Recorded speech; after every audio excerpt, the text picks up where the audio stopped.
আপনারা কি স্ক্রিন ভালো দেখতে লাগবে পাচ্ছেন? সবাই কে আছে? রবিল ভাই আছে, আমি আছি। স্ক্রিন কি দেখা যায়? না ভাইয়া, না ভাই দেখা যায় না। আচ্ছা, তাহলে কিছুক্ষণ পরে হয়তো বা দেখতে পারবেন, সমস্যা নেই।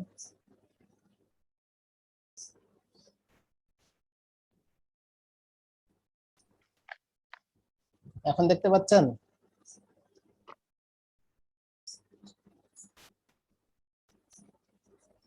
হ্যাঁ ভাই, এখন দেখা যাচ্ছে। আচ্ছা, আমাদের আজকের টপিক ছিল হচ্ছে ইলেকট্রনিক্স পার্ট। ইলেকট্রনিক্স পার্ট থেকে আমাদের এই সকল টপিকস গুলো পড়তে হবে। তার মধ্যে সব থেকে ইম্পর্টেন্ট হচ্ছে 1 থেকে 8 পর্যন্ত। 6টা বাদ দিলেও সমস্যা হয় না, কিন্তু 1 থেকে 8 পর্যন্ত আমাদের মাস্ট করা লাগবে। আর যারা অ্যাসিস্ট্যান্টে পরীক্ষা দিবেন তাদের জন্য 9টাও ইম্পর্টেন্ট। মাঝে মাঝে আমাদের কেমন কোশ্চেন দেয়, যেমন এইচসিআর বা ডায়াক বা ট্রায়াকের সার্কিট সিম্বল ড্র করো, এরকম কোশ্চেন থাকে। সেক্ষেত্রে আপনাদের কি করতে হবে, এই 9 নম্বর পয়েন্ট থেকে আমাদের শুধু সার্কিট সিম্বল গুলা দেখতে হবে। তবে এসসিআর এর রেকটিফায়ার সার্কিটটাও দেখতে হবে। এসসিআর এর প্রিভিয়াসে একটা কোশ্চেন এসেছিল, আমি দেখেছি, যে কন্ট্রোল রেকটিফায়ারের চিত্র অঙ্কন করে। সেক্ষেত্রে আপনি ফুল ওয়েভ কন্ট্রোল রেকটিফায়ার অথবা half wave control rectifier draw করে দিলে হবে। আর যদি কারোর বেশি জানার ইচ্ছা থাকে তাহলে কার্যপ্রণালী গুলো একটু দেখে নেবেন। এখানে আমাদের যে অপ অ্যাম্পটা আছে, এটা আমরা নোডাল অ্যানালাইসিস দিয়ে ইজিলি করতে পারবো। আর এই যে ফেট, এটা ডিসি সার্কিট যেভাবে আমরা ক্যালকুলেশন করি সেম ভাবে হয়ে যাবে। আর যদি আমরা রেকটিফায়ারটা পারি তাহলে ক্লিপ আর ক্লাম্পারটা অনেক ইজি হয়ে যাবে। আর ট্রানজিস্টর টপিকসটা আমরা শেষ করবো হচ্ছে কেভিএল দিয়ে টোটালটাই। এখন আমাদের যেটা টপিক সেটা হচ্ছে সেমিকন্ডাক্টর। সেমিকন্ডাক্টর নিয়ে আলোচনার বিষয়। আচ্ছা, আমরা দেখি সেমিকন্ডাক্টর কাকে বলে, বলতে পারবেন? সেমিকন্ডাক্টর কাকে বলে? এখন যার জি কন্ডাক্টিভিটি ভাইয়া, হচ্ছে কন্ডাক্টর এবং যে ইনসুলেটরের সমস্ত পদার্থ, মাঝামাঝি, তাকে যে হচ্ছে আমরা সমস্ত পদার্থের হ্যাঁ, আউটার অরবিটে 4টি ইলেকট্রন থাকে। তাকে সেমিকন্ডাক্টর বলে। এটা হচ্ছে ইলেকট্রন তত্ত্ব অনুসারে। স্বাভাবিক আমরা যেটা জানি সেটা হচ্ছে যার কন্ডাক্টিভিটি কন্ডাক্টর এবং ইনসুলেটরের মাঝামাঝি, তাকে সেমিকন্ডাক্টর বলে। আপনি যেটা বলেন সেটাও সেটাই, জি। সেটা হচ্ছে ইলেকট্রন তত্ত্ব অনুসারে। আমরা জানি যে সেমিকন্ডাক্টরের সর্বশেষ কক্ষপথে 4টা ইলেকট্রন থাকে। সেমিকন্ডাক্টর ম্যাটেরিয়ালস কোনগুলো আমাদের? Silicon, germanium, silicon, carbon, germanium. Gallium arsenide, gallium arsenium phosphide, cadmium sulphide, gallium nitrite, এইগুলা, তাই তো? এখন এগুলোর আবার প্রকারভেদ আছে। আমাদের যখন একটা কম্পোনেন্ট নিয়ে তৈরি হচ্ছে সিঙ্গেল ক্রিস্টাল, যেমন জার্মেনিয়ামের ভিতরে তার অন্য কোনো ম্যাটেরিয়ালস নেই, আছে কি? না। এটাকে বলা আছে আমাদের সিঙ্গেল ক্রিস্টাল সেমিকন্ডাক্টর। আর এই যে গ্যালিয়াম আর্সেনাইড, এখানে তো 2টা ক্রিস্টালের সমন্বয়ে গঠিত, একটা কি গ্যালিয়াম, একটা আর্সেনাইড। এটা হচ্ছে কম্পাউন্ড ক্রিস্টাল সেমিকন্ডাক্টর বলতে পারি। আমাদের সেমিকন্ডাক্টর ম্যাটেরিয়াল, এটা হচ্ছে নেগেটিভ টেম্পারেচার কোএফিসিয়েন্ট, অর্থাৎ তাপমাত্রা বাড়লে কি হবে, আমাদের রেজিস্ট্যান্স কমে যাবে। তার মানে কি, কারেন্ট ফ্লোটা বেশি হচ্ছে, তাই না? তাহলে কি আমরা জি। বলতে পারি যে আমাদের তাপমাত্রা বৃদ্ধি পেলে সেমিকন্ডাক্টর কন্ডাক্টরের ন্যায় আচরণ করে? হ্যাঁ হ্যাঁ। আচ্ছা, আর ইনসুলেটরের তাপমাত্রা বৃদ্ধি করলে আমাদের ইনসুলেটরটা কার মতো আচরণ করবে? সেমিকন্ডাক্টরের ন্যায় আচরণ করে।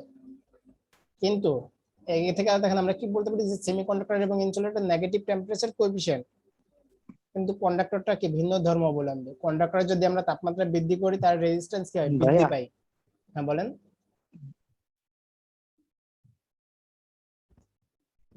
আপনার রবিউল ভাই কি কথাগুলো কিছু কাটা বলছিলেন? কাটা আসে, মানে বাইজা বাইজা আসে, বোঝা যায় না।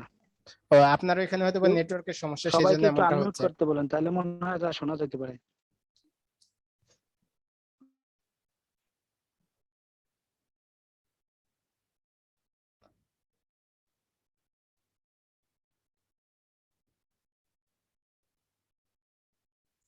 আলামিন ভাই একটু মিউট করে রাখবেন।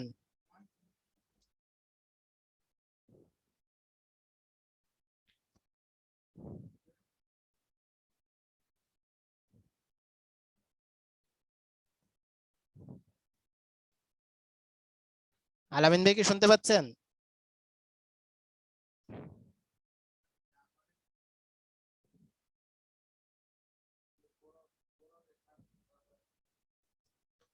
আচ্ছা দেখেন, আমাদের কন্ডাক্টরের কি জানি আমরা, তাপমাত্রা বৃদ্ধি পেলে রেজিস্ট্যান্স বৃদ্ধি পায়। যার জন্য আমরা যখন কোনো ডিভাইস ইউজ করি সেখানে কি বেশি টাইম কারেন্ট প্রবাহিত হলে ওখানে কি তাপমাত্রা বৃদ্ধি পায়, তাই না?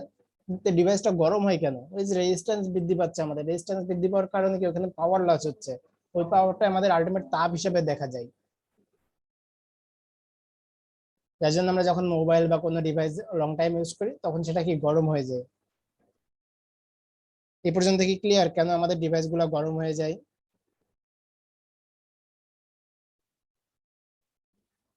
দেখেন এখন এর অ্যাটমিক স্ট্রাকচার আমরা জানি কি আমাদের সিলিকনের টোটাল ইলেকট্রন সংখ্যা কতটা বলতে পারবেন? 14টা। 14টা। আচ্ছা, আমরা কি জানি আমাদের প্রতিটা কক্ষপথে ইলেকট্রন 2n স্কয়ার সূত্র অনুসারে অবস্থান করে, তাই না? আমাদের এটা হচ্ছে নিউক্লিয়াস, যেখানে আমাদের কি থাকবে শুধু প্রোটন এবং নিউট্রন, আর ইলেকট্রনটা কি করবে আমাদের প্রতিটা কক্ষপথে অবস্থান করবে। এক একটা কক্ষপথকে আমাদের বলা আছে এনার্জি ব্যান্ড। আচ্ছা দেখেন, এখন যদি 2n স্কয়ার সূত্র অনুযায়ী হয় তাহলে n হচ্ছে কক্ষপথ সংখ্যা, তাহলে প্রথম কক্ষপথে ইলেকট্রন কয়টা হবে আমাদের? n সমান যখন 1 তাহলে 2টা হবে না? 2টা। দ্বিতীয় কক্ষপথে কয়টা হবে? 8টা। 8টা। এখানে দেখেন মাঝখানে যে গ্যাপ আছে, গ্যাপ আকারে থাকবে না, পাশাপাশি থাকবে এইভাবে ইলেকট্রন গুলা যুগ্ম অবস্থায় জোড় আকারে থাকবে। এটা একটু ভুল আছে, আপনারা একটু ঠিক করে নেবেন। তাহলে প্রথম কক্ষপথে 2টা, দ্বিতীয় কক্ষপথে কয়টা থাকলো আমাদের? 8টা। টোটাল হলো কয়টা?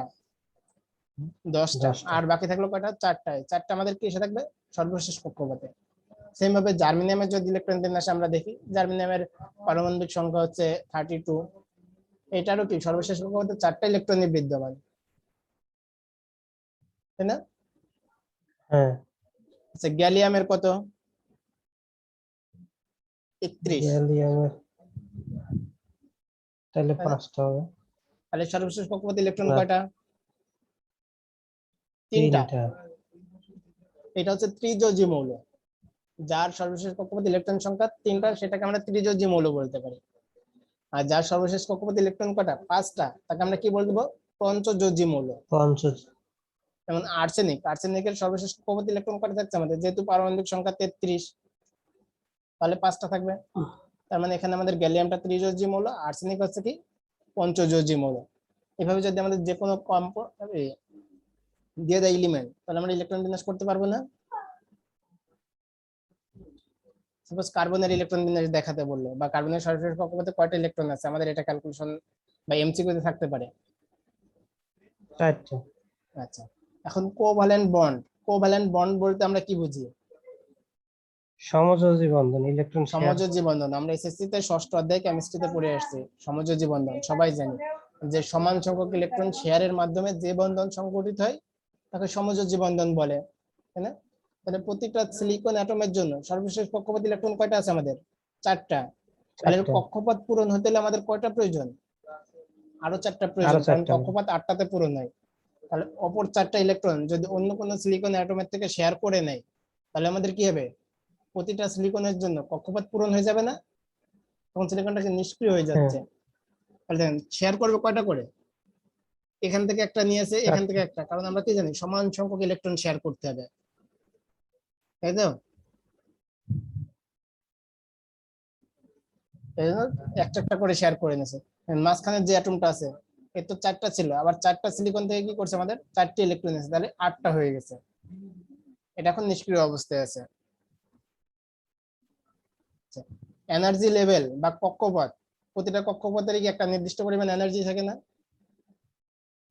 হুম। আচ্ছা, এখন এনার্জি লেভেলটাকে আমরা দুই ভাগে ভাগ করতে পারি, একটা হচ্ছে ভ্যালেন্স ব্যান্ড, একটা হচ্ছে কন্ডাকশন ব্যান্ড। কন্ডাকশন ব্যান্ড কাকে বলে বলতে পারবেন? কন্ডাকশন ব্যান্ড মানে পরিবহন করার জন্য যে যে ইলেকট্রন গুলো আমাদের ধর্ম। যে ব্যান্ডে থাকে সেটা কি কন্ডাকশন ব্যান্ড। আর ভ্যালেন্স ব্যান্ড বলতে যোজ্যত ইলেকট্রন গুলা, তাই না? যোজ্যত ইলেকট্রন গুলো যে ব্যান্ডে থাকতেছে সেটাকে আমরা ভ্যালেন্স ব্যান্ড বলতে পারি। আর এনার্জি গ্যাপটা কি? এনার্জি গ্যাপটা হচ্ছে কন্ডাকশন ব্যান্ড এবং ভ্যালেন্স ব্যান্ডের মধ্যবর্তী যে গ্যাপটা থাকছে আমাদের। আমাদের কন্ডাক্টরের জন্য কন্ডাকশন ব্যান্ড এবং ভ্যালেন্স ব্যান্ড ওভারল্যাপ অবস্থায় থাকে, তার মানে কি একটা অপরটার উপর বসে থাকবে, মাঝখানে কোনো গ্যাপ থাকবে না। পাশাপাশি হ্যাঁ, মানে উপর এবার হচ্ছে সেমিকন্ডাক্টরের জন্য এনার্জি গ্যাপ কতটুকু আমাদের 1 ইলেকট্রন ভোল্ট, 1 ইলেকট্রন ভোল্ট। আর ইনসুলেটরের জন্য কন্ডাকশন ব্যান্ড এবং ভ্যালেন্স ব্যান্ডের মধ্যবর্তী ডিসটেন্স হচ্ছে কত 5 আমাদের ইলেকট্রন। 5 electron volt. আমাদের এমসিকিউতে থাকতে পারে জার্মেনিয়ামের এনার্জি গ্যাপ কত। এনার্জি গ্যাপ এক জিনিস আর ব্যারিয়ার পটেনশিয়াল আরেক জিনিস। দেখেন আমরা কি জানতাম সিলিকনের ব্যারিয়ার পটেনশিয়াল কত 0.7 ভোল্ট আর এনার্জি গ্যাপ কত হচ্ছে 1.1। যেটা দেখেন জার্মেনিয়াম আর সিলিকন আলটিমেটলি কি উল্টানো একটা, কারণ কি জার্মেনিয়ামের ব্যারিয়ার পটেনশিয়াল কত ছিল 1.1, সেটা হয়ে গেছে এখন সিলিকনের। তাহলে এনার্জি গ্যাপ এবং ব্যারিয়ার পটেনশিয়ালের পার্থক্যটা বুঝতে পারছেন, এমসিকিউতে থাকবে আমাদের। আচ্ছা এখন সেমিকন্ডাক্টরকে আমরা দুই ভাগে ভাগ করতে পারি, একটা হচ্ছে বিশুদ্ধ সেমিকন্ডাক্টর আর একটা কি ভেজাল সেমিকন্ডাক্টর। বিশুদ্ধ সেমিকন্ডাক্টর আমরা ইন্ট্রিনসিক সেমিকন্ডাক্টর বলে থাকি, অর্থাৎ পিওর সেমিকন্ডাক্টর যেটা, যেমন সিলিকন ক্রিস্টাল বা জার্মেনিয়াম ক্রিস্টাল, ওটা পিওর অবস্থা আছে, তাহলে এটা আমাদের বিশুদ্ধ সেমিকন্ডাক্টর। এখন এই বিশুদ্ধ সেমিকন্ডাক্টরের মধ্যে যখন আমরা ভেজাল পরমাণু মিশাই তখন কি হয়ে যায় আমাদের এটা এক্সট্রিনসিক সেমিকন্ডাক্টর বা ইমপিওর সেমিকন্ডাক্টর। আর এই যে ভেজাল পরমাণু মেশানোর যে প্রক্রিয়া, এই প্রক্রিয়াটাকে আমাদের কি বলা হয়ে থাকে ডপিং। ডোপিং। আচ্ছা এখন ডপিং এর একটা রেট আছে সাধারণত 10⁸ বিশুদ্ধ পরমাণুর মধ্যে একটা ভেজাল পরমাণু মিশ্রিত করা হয়। 10⁸ বিশুদ্ধ পরমাণুর মধ্যে কি একটা ভেজাল পরমাণু মিশ্রিত করা হচ্ছে। এই ডপিংটা কেন করা হয় আমাদের সেমিকন্ডাক্টরের কন্ডাক্টিভিটিটা বৃদ্ধি করার জন্য। যদি আমরা পিওর সেমিকন্ডাক্টরে ভেজাল মিশ্রিত করি তাহলে আমাদের কন্ডাক্টিভিটি বৃদ্ধি পাবে। এটা আপনাদের রিটেন কোশ্চেনে আসতে পারে, শর্ট কোশ্চেন হিসেবে অথবা ভাইভা বোর্ডের জন্য অনেক ইম্পর্টেন্ট। আচ্ছা এখন ভেজাল পরমাণু মেশাচ্ছে, আমরা মেশানোর পরে সেমিকন্ডাক্টর কি হবে আমাদের দুইটা ভাগে ভাগ হয়ে যাবে, একটা পি টাইপ একটা এন টাইপ, তাই না? জি। আচ্ছা পি টাইপ কখন হবে, যখন আমাদের ইলেকট্রনের ঘাটতি থাকবে।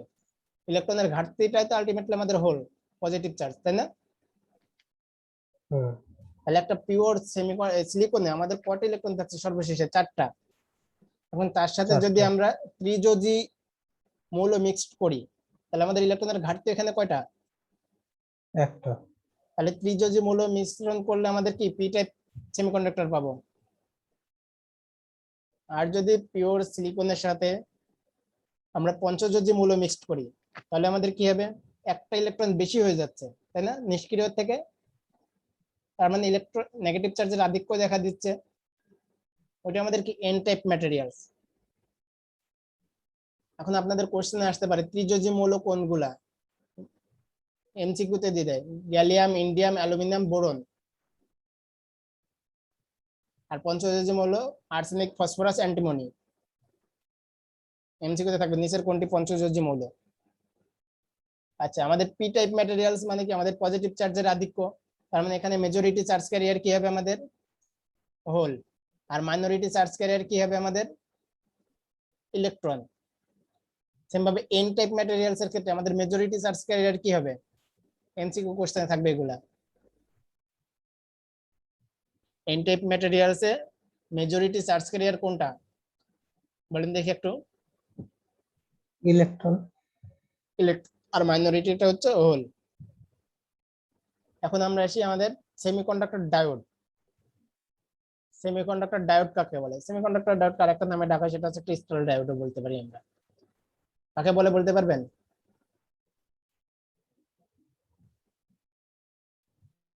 সেমিকন্ডাক্টর ডায়োড যখন আমাদের পি টাইপ ম্যাটেরিয়ালস এবং এন টাইপ ম্যাটেরিয়ালস পাশাপাশি সংযুক্ত করে তখন এখানে একটা জাংশন তৈরি, পি এন জাংশন, ওটাই মূলত আমাদের ডায়োড। এই জন্য আমরা বলে থাকি সেমিকন্ডাক্টরকে পি এন জাংশন ডায়োডও অনেকে বলে থাকি। তাহলে এক পাশে আমাদের কি হচ্ছে পজিটিভ চার্জের আধিক্য, এক পাশে নেগেটিভ চার্জের আধিক্য, তাই না? আচ্ছা যদি তাই হয়ে থাকে তাহলে এখানে আমাদের কি দেখেন এই যে পি টাইপ ম্যাটেরিয়ালসে কিছু নেগেটিভ চার্জ ছিল, যেটা কি করবে আমাদের এন টাইপের পজিটিভ চার্জকে আকর্ষণ করবে, আর এন টাইপের পজিটিভ চার্জগুলো আমাদের কি করবে পি টাইপের নেগেটিভ চার্জকে আকর্ষণ করবে। করার ফলে কি হবে একটা নিষ্ক্রিয় অঞ্চলের সৃষ্টি হবে না, পজিটিভ নেগেটিভ যদি আকর্ষণ করে।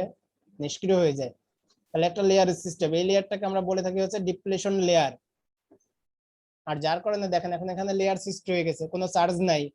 এই পাশে আছে কি আমাদের এই এন টাইপ আছে নেগেটিভ চার্জ, আর পি টাইপ আছে কি পজিটিভ চার্জ, যার কারণে কি একটা ব্যারিয়ার পটেনশিয়াল সৃষ্টি হবে কি আমাদের।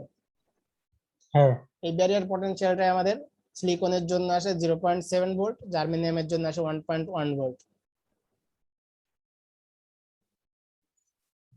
এখন আমাদের এই যে চার্জগুলো একটা অপরটাকে আকর্ষণ করছে বা সেমিকন্ডাক্টর ম্যাটেরিয়াল যে চার্জ ক্যারিয়ার আছে এগুলার ঘনত্ব সমান হওয়ার ফলে কি হবে, আমাদের ইলেকট্রন বা প্রোটন গুলো এক সাইডে থেকে আরেক সাইডে মুভ করবে না। যদি ইলেকট্রন গুলো মুভ করে তাহলে অবশ্যই কারেন্ট ফ্লো হবে। এই মুভ করার প্রক্রিয়াটাকে আমরা বলি হচ্ছে ডিফিউশন। আর এই চার্জ ক্যারিয়ার ঘনত্ব হওয়ার ফলে যে কারেন্ট প্রবাহিত হয়ে থাকে তাকে বলা হচ্ছে ডিফিউশন কারেন্ট। আচ্ছা, এবার আছে ড্রিফট কারেন্ট। সেমিকন্ডাক্টরের আড়াতে যদি আমরা ইলেকট্রিক ফিল্ড প্রয়োগ করি অর্থাৎ সাপ্লাই দিই, যার ফলে যে কারেন্টটা প্রবাহিত হবে সেটাকে আমরা বলি হচ্ছে ড্রিফট কারেন্ট। আর সেমিকন্ডাক্টরটা কে আবিষ্কার করেছিল তার নাম, ছবি, সাল দেওয়া আছে, এগুলো প্রয়োজন নাই, শুধু সৌন্দর্যের জন্য দেওয়া। আচ্ছা, এখন এই সেমিকন্ডাক্টরে আমাদের ইলেকট্রিক ফিল্ডের ফলে যে কারেন্ট প্রবাহিত হচ্ছে সেই কারেন্টের আমাদের একটা ইকুয়েশন নিয়ে আসছে, সেটা হচ্ছে সায়েন্টিস্ট সকলে সেই ইকুয়েশনটা দিয়েছে। এখানে আইডি হচ্ছে ড্রেন কারেন্ট, আর আইএসটা হচ্ছে saturated current, reverse saturation current. অর্থাৎ রিভার্স বায়াস অবস্থায় একটা ডায়োড ভালো থেকে সর্বোচ্চ যে পরিমাণ কারেন্ট ফ্লো করে, তার মানে কি নষ্ট হওয়ার ঠিক আগ মুহূর্তে রিভার্স বায়াস অবস্থায় যে কারেন্ট হচ্ছে সেটা হচ্ছে আমাদের কি আইএস, রিভার্স স্যাচুরেশন কারেন্ট। এখানে ভিডি এটা হচ্ছে কি ডায়োড ভোল্টেজ, ডায়োডের আড়াতে যে ভোল্টেজটা প্রয়োগ করতেছে। ভিটি এটা হচ্ছে থার্মাল ভোল্টেজ, এটার ভ্যালু আমরা ক্যালকুলেশন করব।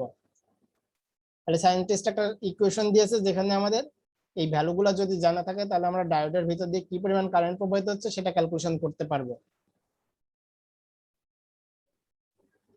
দেখি ভিটি সমান আমাদের যে সূত্রটা দেওয়া আছে সেটা আছে VT equal to KT by Q, যেখানে কেটা হচ্ছে বোল্টজম্যান কনস্ট্যান্ট, কেমিস্ট্রিতে আমরা পড়েছিলাম, মনে পড়ে কে এর ভ্যালু এটা ছিল না?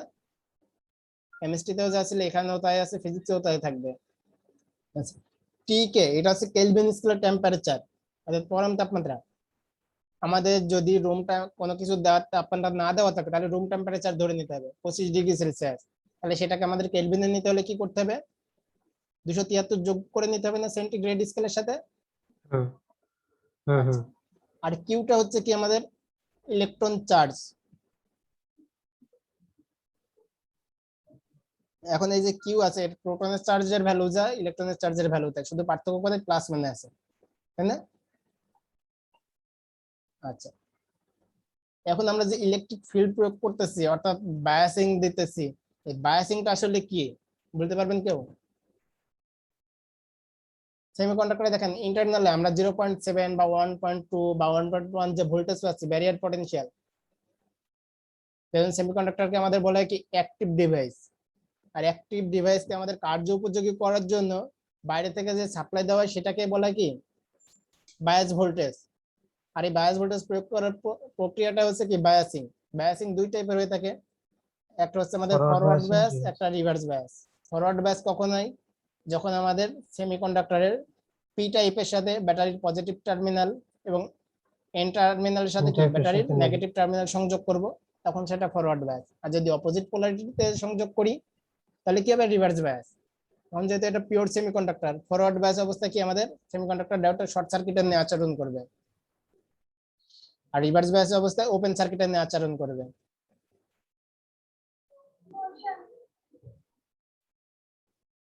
আচ্ছা, এরপর হচ্ছে আমাদের ডায়োড ক্যারেক্টারিস্টিক কার্ভ।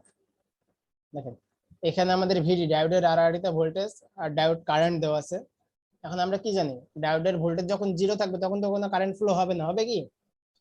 হবে না না। কিন্তু আমাদের যখন 0.7 ক্রস করবে তখন কি হবে, ফরওয়ার্ড বায়াস অবস্থায় যেহেতু শর্ট সার্কিট তার কারেন্ট অনেক বৃদ্ধি পাবে না? হ্যাঁ। দেখেন অনেক বৃদ্ধি পেয়েছে পজিটিভ দিকে, যে শর্ট সার্কিটের জন্য এভাবে সিম্বলটা দেওয়া আছে শর্টকাট। এখন আমাদের রিভার্স বায়াস অবস্থায় কি হবে, মাইনরিটি চার্জ ক্যারিয়ারের জন্য কিছু কারেন্ট প্রবাহিত হবে, সেটাকে আমরা কি বলে থাকি লিকেজ কারেন্ট। এই যে কারেন্টটা দেওয়া আছে এটা হচ্ছে আমাদের লিকেজ কারেন্ট।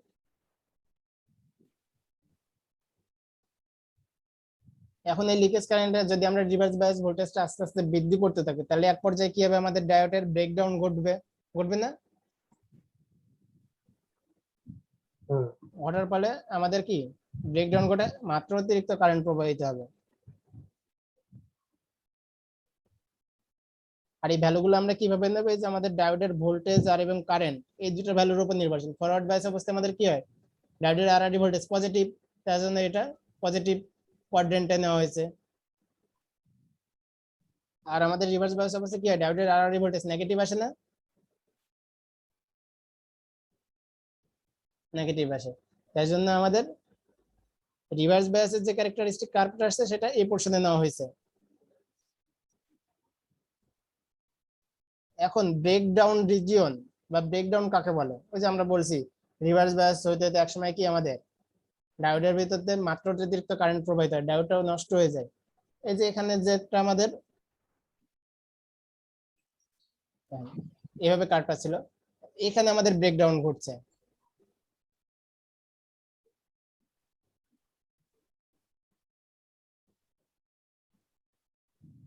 আচ্ছা, এ পর্যন্ত আপনাদের কোনো কোশ্চেন আছে? না আচ্ছা, পিআইভি, পিক ইনভার্স ভোল্টেজ, আবার অনেকে বলে থাকেন পিক রিভার্স ভোল্টেজ, একই কথা। এখন দেখেন পিআইভি বলতে কি বুঝি আমরা, সর্বোচ্চ রিভার্স ভোল্টেজ কে পিআইবি বললে। সর্বোচ্চ রিভার্স ভোল্টেজ বলতে আমি তো ডায়োডটা পুরাইও দিয়েও সর্বোচ্চ রাখতে পারি, সমস্যা না। কথা হচ্ছে ডায়োডটা রিভার্স বায়াস অবস্থায় ভালো থেকে সর্বোচ্চ যে ভোল্টেজ পর্যন্ত কাজ করতে পারে, ডায়োডটা ভালো থাকতে হবে শর্ত, এবং রিভার্স বায়াস অবস্থায়, তাহলে সেক্ষেত্রে সর্বোচ্চ ভোল্টেজটা আমাদের পিআইভি হবে। এখন দেখেন নি ভোল্টেজকে আমরা আরেকটা নামে ডাকতে পারি অফসেট ভোল্টেজ বা ফরওয়ার্ড ভোল্টেজ, একই কথা। নি ভোল্টেজ কাকে বলে, ফরওয়ার্ড বায়াস অবস্থায় যে ভোল্টেজ অতিক্রম করলে আমাদের ডায়োডের ফরওয়ার্ড কারেন্টটা কি অনেক দ্রুত বৃদ্ধি পায়, সেটাকে আমরা বলি হচ্ছে নি ভোল্টেজ। তাহলে আমাদের নি ভোল্টেজ গুলো তো আমরা জানি, এগুলো জানি না। এমসিকিউতে আসতে পারে আপনাদের গ্যালিয়াম আর্সেনাইডের নি ভোল্টেজ কত,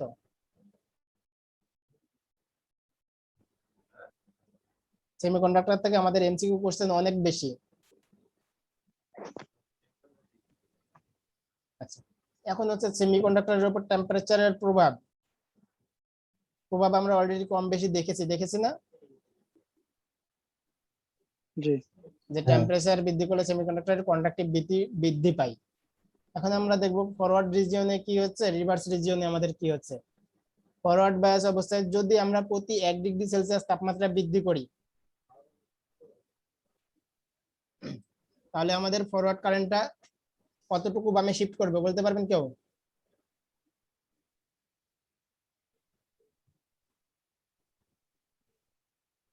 two millivolt per degree Celsius, অর্থাৎ প্রতি ডিগ্রি সেলসিয়াস তাপমাত্রা বৃদ্ধি করলে আমাদের 2 মিলিভোল্ট করে কি হবে, বামে শিফট হবে।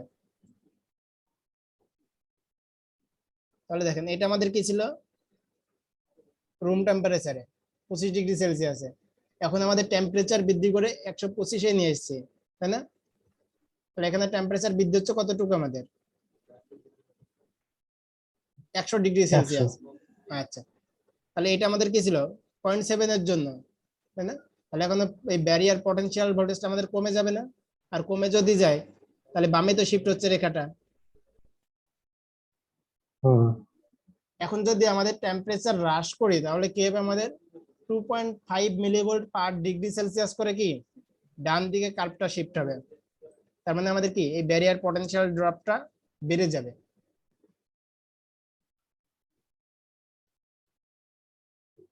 আচ্ছা, এখন রিভার্স রিজিয়নে কি হবে, আমাদের প্রতি 10 ডিগ্রি সেলসিয়াস তাপমাত্রা বৃদ্ধির জন্য রিভার্স কারেন্ট দ্বিগুণ হয়ে যাবে।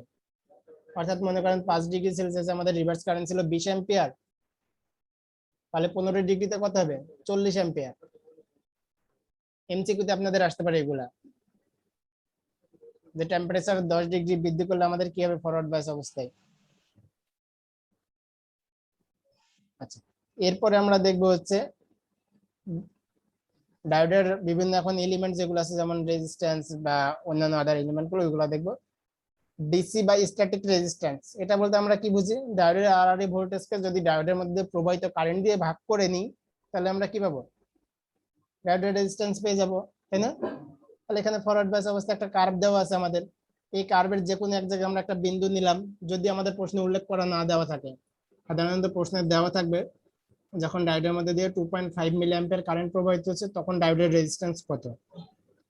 তাহলে আমাদের কাজ কি, এই বিন্দুটা আমরা ধরে নিলাম 2.5, হরিজন্টাল বরাবর একটা রেখা টেনে নেব, এবার কি ভার্টিক্যাল বরাবর একটা রেখা টেনে নেব। তাহলে এখানে তো আমাদের কারেন্ট দেওয়াই আছে 2.5, এখানে একটা ভোল্টেজের ভ্যালু পাবো না? এখন এই ভোল্টেজটা যদি আমরা এই কারেন্ট দিয়ে ভাগ দিই তাহলে ডায়োডের ডিসি রেজিস্ট্যান্স বা স্ট্যাটিক রেজিস্ট্যান্সটা পেয়ে যাব। বুঝা গেছে এই পর্যন্ত?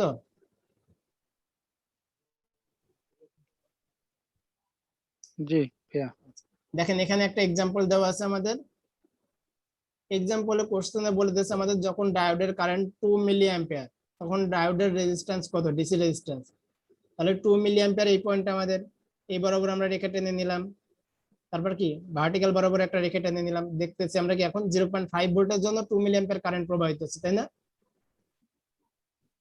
তাহলে আরডি কত হবে, 0.5 কে 2 মিলি অ্যাম্পিয়ার দিয়ে ভাগ করে দিলে আমাদের রেজিস্ট্যান্স পেয়ে যাব, তাই তো? আচ্ছা, তাহলে যে 6 নম্বরে দেখেন ভিডি সমান 10 ভোল্ট রিভার্স বায়াস অবস্থায়, তাহলে আমাদের এখানে কি হবে, রিভার্স বায়াস কন্ডিশন এখন আসতে হবে। 10 ভোল্ট কোথায় হচ্ছে, এখানে, তাহলে এই বরাবর আমাদের রেখাটা টেনে নেব, নিয়ে দেখবো কত কারেন্ট আর কত ভোল্টেজ। তাহলে -10 ভোল্টের জন্য 1 মাইক্রো অ্যাম্পিয়ার কারেন্ট প্রবাহিত হচ্ছে, তাহলে রেজিস্ট্যান্স কত হবে, 10 ভোল্ট ভাগ কত, 1 মাইক্রো না? হুম, জি এগুলো খুবই সহজ অঙ্ক। আচ্ছা, এরপরে আছে এসি রেজিস্ট্যান্স বা ডাইনামিক রেজিস্ট্যান্স।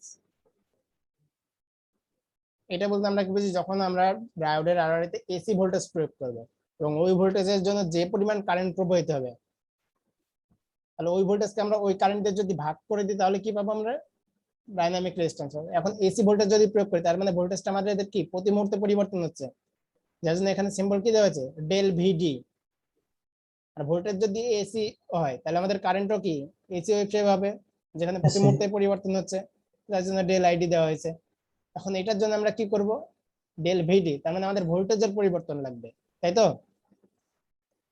তাহলে একটা কার্ভ দেওয়া থাকবে, আমাদের প্রশ্নে বলা থাকতে পারে হয়তো বা মনে করেন 2.5 এ এসি রেজিস্ট্যান্স কত, তাহলে 2.5 এ একটা পয়েন্ট ধরে নিলাম আমরা, এখান থেকে একটা ট্যানজেন্ট ড্র করব, করার পরে সেটাকে আমরা একটা ত্রিভুজ বানাবো।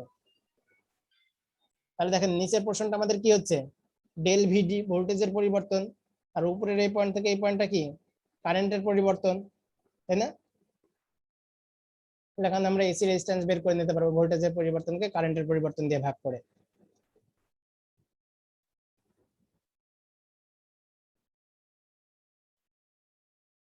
এখন তো এক্সাম্পলটা বোঝা যায় কিনা, আমাদের একটা ওয়েবশেপ দেওয়া আছে যেখানে এ নাম্বারে বলেছে হচ্ছে এসি রেজিস্ট্যান্স ক্যালকুলেশন করতে যখন আইডির মান কত 2 মিলি অ্যাম্পিয়ার। তাহলে আমাদের প্রথম কাজ কি, যে কার্ভটা দেওয়া থাকবে সেখানে একটা পয়েন্ট নেব, তাই তো? তারপর একটা ট্যানজেন্ট ড্র করব, সেটাকে অতিভুজ হিসাবে আমরা কি একটা ট্রায়াঙ্গেল নেব, তাই না? সমকোণী ট্রায়াঙ্গেল। এখন নিচের এটা কি আমাদের হরিজন্টাল বরাবর যেটা পেয়েছি, ভোল্টেজের পরিবর্তন কতটুকু হয়েছে,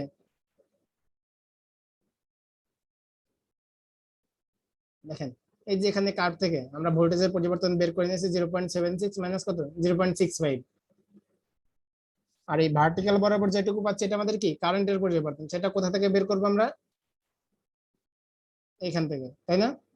তাহলে এখানে কারেন্টের পরিবর্তন কত, ম্যাক্সিমাম আছে 4, মিনিমাম কত 0, তাহলে কারেন্টের পরিবর্তন পেলাম কত 4 মিলি অ্যাম্পিয়ার।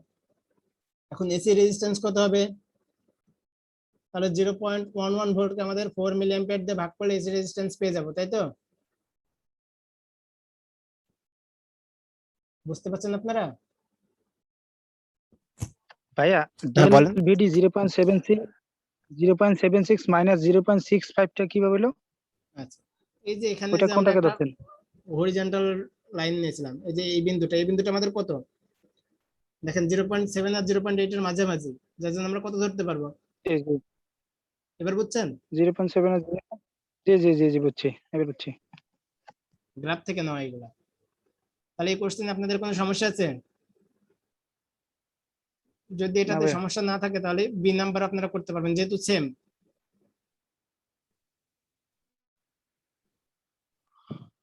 আচ্ছা,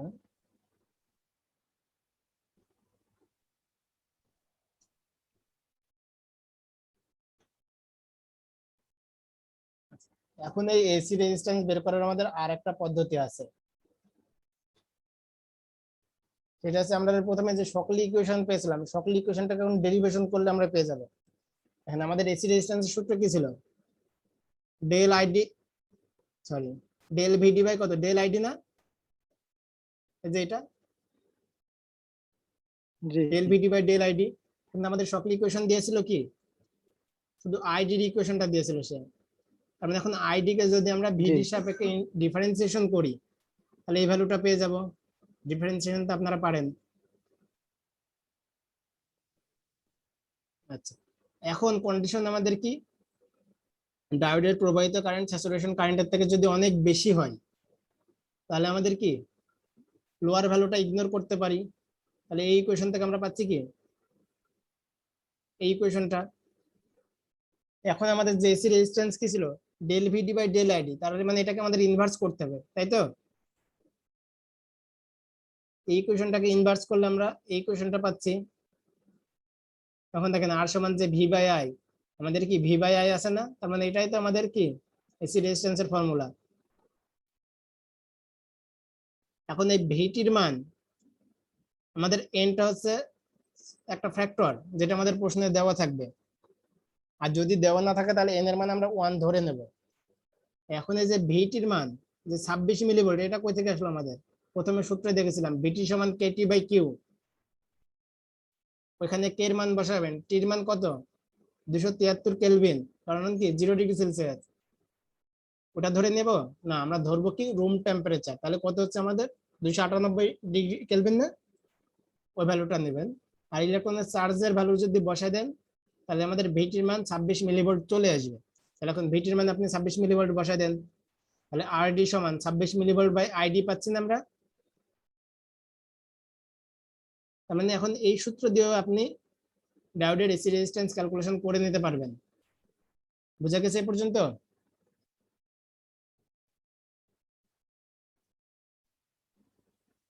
জি ভাইয়া। আচ্ছা,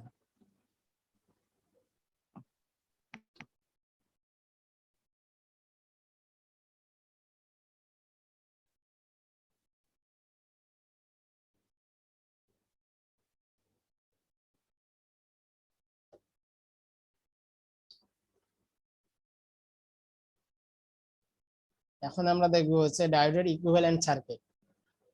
আমাদের যে প্র্যাকটিক্যাল ডায়োড আছে বাস্তবে, সেটা হচ্ছে দেখতে এমন। এক পাশে কি থাকে আমাদের, টোটালটাই কালো থাকে, কিন্তু এক পাশে একটা সিলভারের প্রলেপ দেওয়া থাকে। যে পাশটা আমাদের সিলভারের প্রলেপ দেওয়া থাকে সেটাকে আমরা ক্যাথোড বলতে পারি, আর অপর সাইডটাকে আমাদের অ্যানোড। এখন এই যে পোলারিটি প্লাস মাইনাস, এই অনুযায়ী আমাদের কি হবে, ব্যারিয়ার পটেনশিয়ালের যে ভোল্টেজ ছিল এটা সিলিকনের জন্য দেখানো হয়েছে, যার জন্য 0.7 দেওয়া হয়েছে। আর যে আমরা ডায়োডের রেজিস্ট্যান্স বের করছি, সেই রেজিস্ট্যান্সের ভ্যালু দেওয়া আছে।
ভাইয়া আপনার কোনো কথা শুনতে পাচ্ছি না।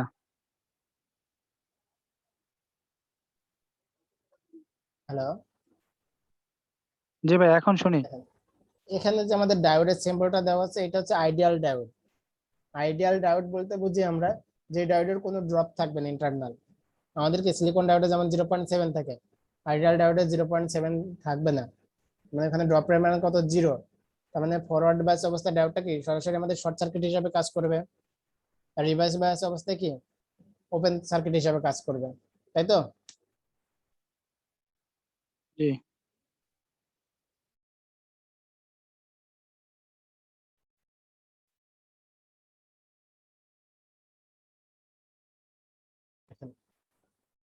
যদি আমাদের প্রশ্নে কখনো বলে থাকে যে আইডিয়াল ডায়োডের ক্যারেক্টারিস্টিক কার্ভ অঙ্কন করো, তাহলে ক্যারেক্টারিস্টিক কার্ভ কত হবে আমাদের, এটা মানে 0 ভোল্ট। এখন ভোল্টেজ বৃদ্ধি করলে আমাদের সরাসরি কি কারেন্ট প্রবাহিত হবে, আর ভোল্টেজ যদি রিভার্স বায়াস অবস্থা থাকে তাহলে আমাদের কোনো কারেন্ট ফ্লো হবে না, তাই না? এখন হচ্ছে আমাদের ডায়োডের যে যে ডিপ্লেশন লেয়ার সৃষ্টি হয়েছিল উভয় পাশে, তার মানে কন্ডাক্টিভ ম্যাটেরিয়াল মাঝখানে কি ইনসুলেটর হয়ে যাচ্ছে, তাহলে একটা কি ক্যাপাসিট্যান্স সৃষ্টি হবে না? ফরওয়ার্ড বায়াস অবস্থায় ক্যাপাসিট্যান্সটা একরকম হয়, আর রিভার্স বায়াস অবস্থায় কি হয় আমাদের আরেক রকম হয়। এখন দেখেন আমাদের ফরওয়ার্ড বায়াস অবস্থায় ডায়োডটা যে ক্যাপাসিট্যান্স ফর্ম করবে সেটাকে আমরা বলতে পারি ডিফিউশন ক্যাপাসিট্যান্স, আর রিভার্স বায়াস অবস্থায় যেটা সেটাকে ট্রানজিশন ক্যাপাসিট্যান্স বলা হয়ে থাকে।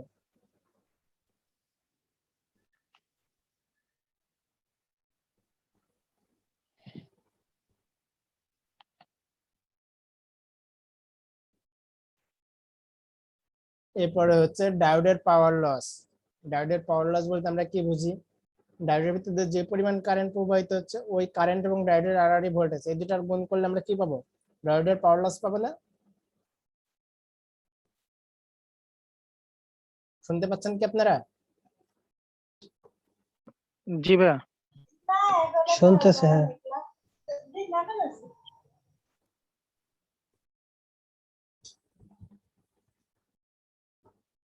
এরপরে আছে আমাদের জিনার ডায়োড।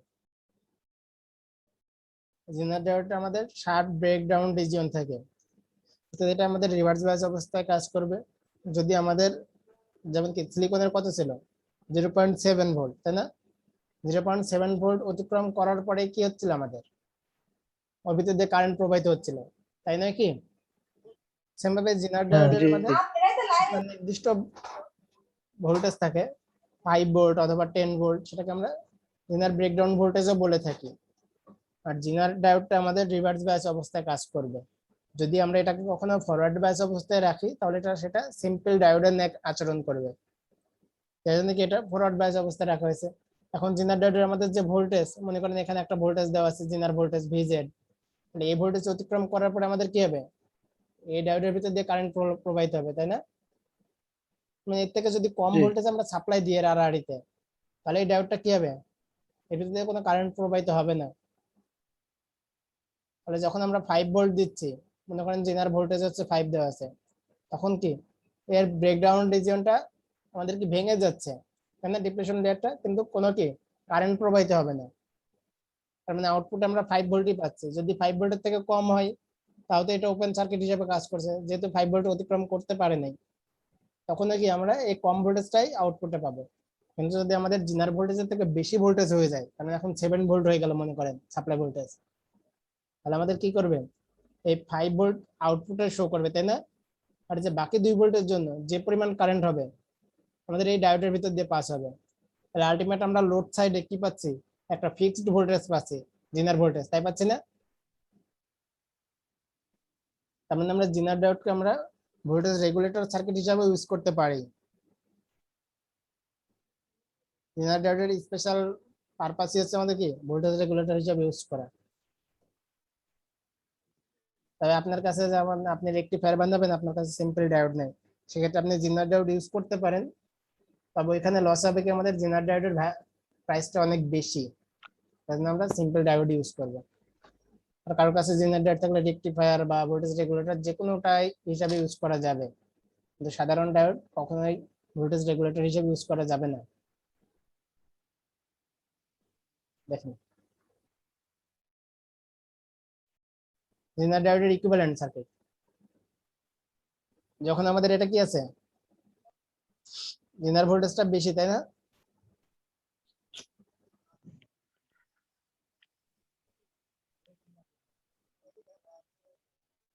তাহলে সাপ্লাই ভোল্টেজটা যদি জিনার ভোল্টেজের থেকে বেশি হয়ে থাকে তাহলে আমাদের কি হবে, এখানে যে ভোল্টেজটা আছে সেই ভোল্টেজটা ক্রস করলে জিনার ডায়োডের ভিতর দিয়ে কারেন্ট প্রবাহিত হবে, যেটা বললাম আগে।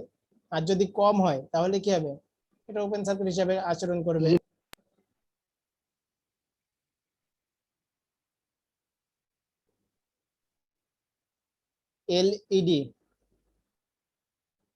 এলইডি এলসিডির পূর্ণরূপ আসে আপনাদের। এলইডি বলতে বোঝাচ্ছে লাইট ইমিটিং ডায়োড, অর্থাৎ যে ডায়োডকে আলো নির্গত করবে, তাই না? আর এলসিডিটা হচ্ছে লিকুইড ক্রিস্টাল ডিসপ্লে। আমাদের সাধারণ ডায়োডের থেকে জিনার ডায়োডের ড্রপিং এর পরিমাণটা বেশি, তার থেকেও বেশি কিসে আমাদের, এলইডি তে। আর এই যে তীর চিহ্নটা দেখানো হয়েছে এটার মানে বোঝাচ্ছে আমাদের আলো নির্গত হয়। সাধারণত এলইডির ব্যারিয়ার পটেনশিয়াল কত, 1.2 ভোল্ট, যেখানে আমরা সিলিকনের কত ধরে নিতাম, 0.7। 0.7। যদি আমাদের কোনো সার্কিটের এই ডায়োডে দেওয়া থাকে এলইডি, সেক্ষেত্রে আমাদের ড্রপ আসবে 1.2।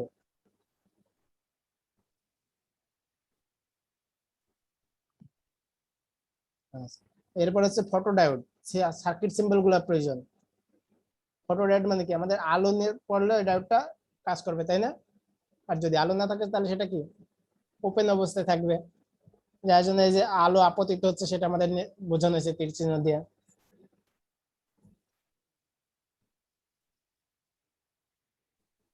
টানেল ডায়োড,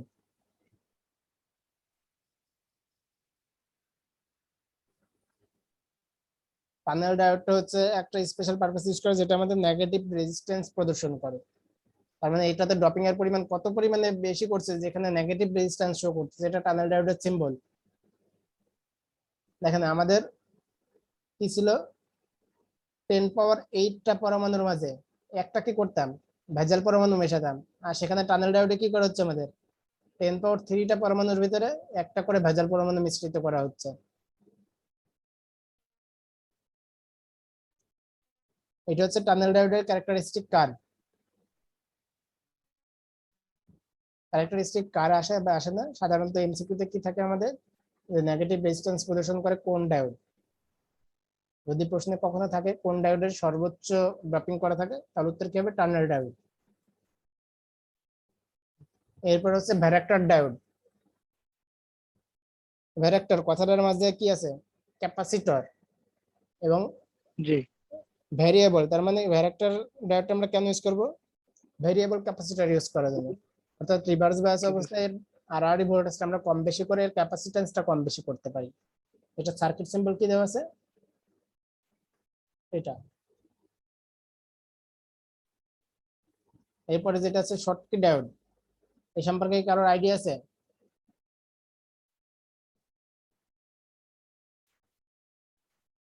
দেখেন এটার গঠনটা আমাদের কেমন, একটা কি থাকবে আমাদের মেটাল, যেটা অ্যানোড হিসাবে কাজ করে, P type materials, metal use করা হচ্ছে, সাধারণত গোল্ড ইউজ করা হয়ে থাকে। আর একটা কি আমাদের এন টাইপ ম্যাটেরিয়ালস ইউজ করা হবে, যেটা ক্যাথোড হিসাবে। আর সার্কিট সিম্বলটা কি আমাদের, এটা হচ্ছে সার্কিট সিম্বল। শর্টকি ডায়োডের স্পেশাল কি বলতে পারবেন কেউ? এটা হাই সুইচিং এর জন্য ইউজ করা হয়, সুইচিং স্পিড অনেক বেশি অন অফ, যেটা এই জন্য হচ্ছে শর্টকি ডায়োডটা আমাদের ব্যবহার করা হয়ে থাকে। ভোল্টেজ ড্রপ সাধারণ ডায়োডের চেয়ে কম নাকি ভাইয়া? ভোল্টেজ ড্রপ সাধারণ ডায়োডের চেয়ে কম, শক্তি ডায়োডের এটা বৈশিষ্ট্য নাকি? আমি দেখতেছি। শর্টকি ডায়োডের মূল বৈশিষ্ট্য হচ্ছে এটা হাই সুইচিং স্পিড।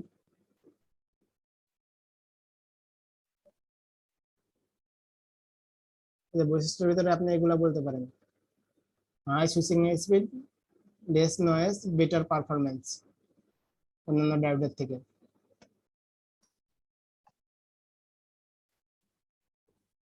আচ্ছা এখন দেখেন একটা এক্সাম্পল আছে আমাদের, এক্সাম্পলে কি বলছে, একটা এলইডি যার কারেন্ট রেটিং কত দেওয়া আছে, 20 মিলি অ্যাম্পিয়ার, ফরওয়ার্ড বায়াস অবস্থায় ভোল্টেজ কত দেওয়া আছে, 1.6, তাই না? তাহলে কানেক্ট করা হয়েছে আমাদের কত, 10 ভোল্ট সাপ্লাইয়ের আরআরই তে। তাহলে আমাদের 1.6 ডায়োডের ড্রপ হচ্ছে। তাহলে বাকি যে আমাদের 8.4 রয়ে গেল, 8.4 কি করতে হবে, যে কোনো একটা রেজিস্ট্যান্সের মাধ্যমে ড্রপ করতে হবে, তাই না? নাহলে তো এলইডিটা পুড়ে যাবে।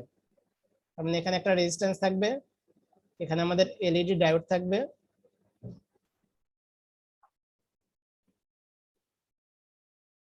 আর এখানে আছে 10 ভোল্টের সোর্স, তাই না? এই হচ্ছে সার্কিট। এখানে ডায়োড ড্রপ করছে কত, 1.6 ভোল্ট, যেটার কারেন্ট রেটিং দেওয়া আছে আমাদের কত, 20 মিলি অ্যাম্পিয়ার। তাহলে এখানে ড্রপ হচ্ছে কত রেজিস্ট্যান্সে, সিরিজ রেজিস্ট্যান্স আরএস নাম দিলাম, 8.4 ড্রপ হচ্ছে না? এই যে জি 8.4 আমরা বের করে নিলাম বিয়োগ করে। এখন এই যে সিরিজে কারেন্ট সমান, তার মানে কত কারেন্টের শাখাতে, 20 মিলি অ্যাম্পিয়ার। 20 মিলি অ্যাম্পিয়ার দিয়ে ভাগ করলে আমরা সিরিজ রেজিস্ট্যান্সটা পেয়ে যাব। এক্সাম্পলটা কি বোঝা গেছে? জি জি আচ্ছা,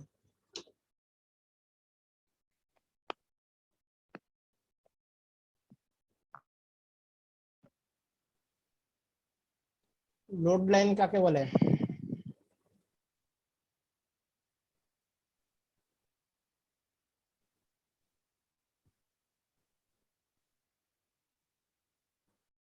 লোড লাইন কাকে বলে?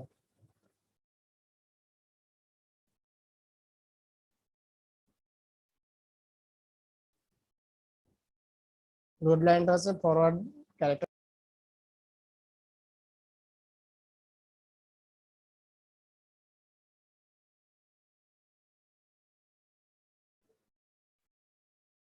শুনতে পাচ্ছেন আপনারা? জি ভাই শুনছি। আচ্ছা, লোড লাইনটা হচ্ছে আমাদের ফরওয়ার্ড ক্যারেক্টারিস্টিক কার্ভের উপর ভোল্টেজ এবং কারেন্টের একটা মধ্যকার লিনিয়ার রেখা। এখন এটা ফরওয়ার্ড রিজিয়নের না, আমরা তো এটা জানি, এই কার্ভটা আমাদের ফরওয়ার্ড বায়াস অবস্থায় পাওয়া যায়। তাহলে এখন এই যে রেখাটা, এই রেখাটা পেতে হলে আমাদের যেখানে ই ধরে নিছি, এখানে কত আমাদের কারেন্টের মান 0, অর্থাৎ কারেন্টের মান 0 হলে আমাদের ইর মান কত হবে, সাপ্লাই ভোল্টেজটা না? এখানে একটা সিরিজে শুধু ডায়োড আছে,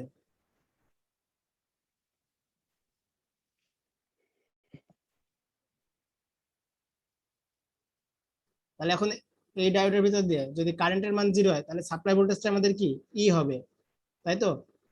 আর এই যে ই বাই আর জি আমাদের স্যাচুরেশন কারেন্ট, তার মানে এখানে কি স্যাচুরেশন কারেন্টটা ক্যালকুলেশন করার জন্য ডায়োডের ইন্টারনাল ড্রপের মান 0। বুঝা গেল?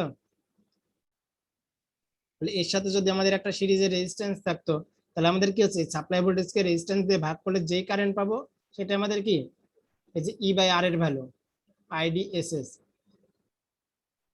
আর এই যে এখানে যে স্যাচুরেশন কারেন্ট। আইডি এবং ভিডি কিউ, এটা কি, এখানে এই আইডি এবং ভিডি কিউ দিয়ে একটা পয়েন্ট পেয়েছে, যেটাকে আমরা বলছি কিউ পয়েন্ট। কিউ পয়েন্টটা হচ্ছে লোড লাইনের উপর অঙ্কিত এমন একটি বিন্দু যা অ্যাক্টিভ রিজিয়নের ডায়োডের মধ্যে প্রকৃত কারেন্টের মান এবং ডায়োডের আরআরডি ভোল্টেজ ড্রপটা নির্দেশ করে। তাহলে এই ডায়োডের ভিতর দিয়ে অ্যাক্টিভ রিজিয়নে কি পরিমাণ কারেন্ট প্রবাহিত হচ্ছে, সেই কারেন্টের মানটা নিলাম। আর এই ডায়োডের আরআরডিতে কতটুকু ড্রপ হচ্ছে সেটা নিয়ে আমরা যে একটা পয়েন্ট পাবো, সেটা আমাদের কি কিউ পয়েন্ট। তাহলে যদি আপনাদের কোন একটা সার্কিট থেকে লোড লাইন এবং কিউ পয়েন্ট বের করতে বলে, পারা যাবে?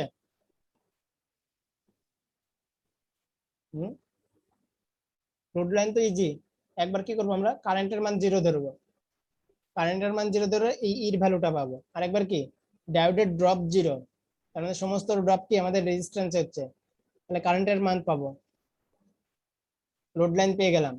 এখন এই সার্কিটে প্রকৃত কত কারেন্ট প্রবাহিত হচ্ছে, সোর্স ভোল্টেজ থেকে ডায়োডের যে ড্রপ 0.7, ওই ড্রপটা বিয়োগ করার পর এই রেজিস্ট্যান্স দিয়ে ভাগ করলে আমরা আইডি পাচ্ছি। এটা হচ্ছে আমাদের এই যে আইডি, প্রকৃত কারেন্ট। বুঝা গেল? আর এটা যদি আমরা এই বরাবর জি জি ড্র করি, তাহলে ডায়োডের আরআরডি যে আছে ভোল্টেজ, সেই ভোল্টেজটা আমরা এখানে পাবো।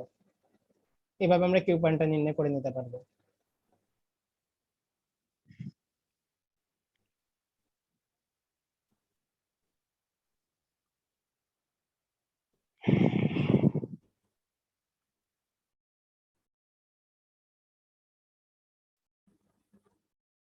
দেখেন এখানে একটা এক্সাম্পল দেওয়া আছে, পারা যায় কিনা।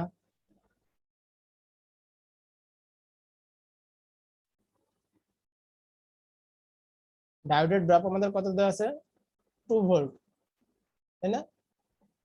রেজিস্ট্যান্স দেওয়া আছে, সাপ্লাই ভোল্টেজ দেওয়া আছে কত 15 ভোল্ট। আমাদের প্রশ্ন চেয়েছে ডায়োডের ভিতর দিয়ে কি পরিমাণ কারেন্ট প্রবাহিত হচ্ছে।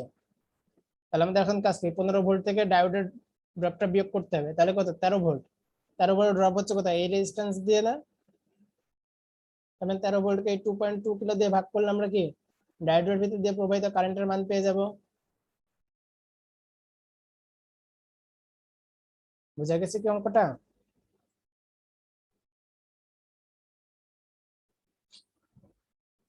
একটু বুঝে, কিন্তু বুঝলাম না, ভালো খেয়াল করিনি আমি। আচ্ছা দেখেন, আমাদের সাপ্লাই ভোল্টেজ 15, সেটা ড্রপ হচ্ছে কোথায় কোথায় রেজিস্ট্যান্স এবং ডায়োডে। ডায়োডের ড্রপটা জি 2 ভোল্ট দেওয়া আছে, তাহলে 15 থেকে 2 বিয়োগ করলে কত হচ্ছে 13। এই 13 ভোল্ট ড্রপ হচ্ছে আমাদের আলটিমেটলি রেজিস্ট্যান্সের আড়াআড়িতে, তাই না? রেজিস্ট্যান্স কর্তৃক ড্রপ। তাহলে 13 ভোল্টকে যদি 2.2 দিয়ে ভাগ করে দিই তাহলে আমরা কারেন্ট পাবো। এই কারেন্টটাই তো আলটিমেটলি আমাদের এই রেজিস্ট্যান্স এবং এলইডির ভিতর দিয়ে প্রবাহিত হচ্ছে। জি জি এখন বুঝছেন? জি ভাই, ডায়োডটা যদি আইডিয়াল হয় সেক্ষেত্রে কি ওখানে ভোল্টেজ যদি দেওয়া না আইডিয়াল থাকে হয় সেক্ষেত্রে? তাহলে আমাদের এই 2 ভোল্ট হ্যাঁ, দেওয়া থাকবে না, তখন ভোল্টেজের মান কত 0। তাহলে 15 ভোল্ট জি ড্রপ হচ্ছে কোথায় এই রেজিস্ট্যান্সে। জি জি ঠিক। যদি প্রশ্নে আমাদের কোনো কিছু বলা না থাকে ডায়োডের, সেক্ষেত্রে আমাদের প্র্যাকটিক্যাল ডায়োড তাহলে ধরে আইডিয়া। নিতে হবে। প্র্যাকটিক্যাল ডায়োড ধরার জি পরে প্র্যাকটিক্যাল ডায়োড তো আবার দুইটা, একটা সিলিকন একটা জার্মেনিয়াম, তাই না? আমাদের কোনটা ধরবো? জি সিলিকন ধরে নেব। কারণ কি আমাদের বাস্তব ক্ষেত্রে বেশিরভাগ ডায়োডই সিলিকনের তৈরি, কেন বলতে পারবেন?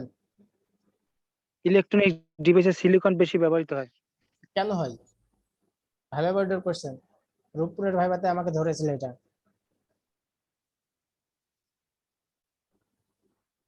বা বিশ্লেষণ অতটুকু জানি না, দেখেন তবে এতটুকু জানি সিলিকন, যে ইলেকট্রনিক সিলিকা, ডিভাইসে এটা কই থেকে আসছে? বালি। বালি, বালি। মরুভূমিতে তো প্রচুর পড়ে আছে, সাহারা মরুভূমিতে সবই তো বালি। নদীতে গেলে বালি, সব জায়গায় বালি দেখা যায়। তার মানে সিলিকার প্রাচুর্যতা বেশি, তাই না? জি বালির বেশি তাপে কি গলে না, অনেক তাপ দিলেও গলে বালি? না না ভাইয়া, অনেক তাপ সহ্য করতে পারে, যেখানে জার্মেনিয়ামের তাপ সহ্য ক্ষমতা কি কম। কম। মূলত এই দুইটা কারণে ইউজ করা হয়। বেশি পাওয়া যায়, সহজলভ্য, দাম কম, আবার কি আমাদের অধিক তাপে কাজ করতে পারে। এই জন্য সিলিকন ডায়োড বেশি ইউজ করে। আপনি প্র্যাকটিক্যাল ধরলে সেই জন্য আপনাকে সিলিকন ধরে নিয়ে ক্যালকুলেশন করতে হবে। তারপরে জার্মেনিয়াম ধরলেও ভুল ধরবে না, কিন্তু স্যার ইচ্ছা করলে আপনাকে প্যাসে ফেলে ভুল ধরতেও পারে। এক্সাম্পলটা পারা যাবে, এটার বুঝাবো না, আপনারা নিজেরা উত্তর দেখেন। ডায়োডের ভিতর দিয়ে প্রবাহিত কারেন্ট এবং V0 বের করতে বলছে। জি পারা যাবে অঙ্কটা? জি ভাই, পারা যাবে। আচ্ছা, আপনারা এবার সব অঙ্কগুলোই পারবেন, সব ইজি।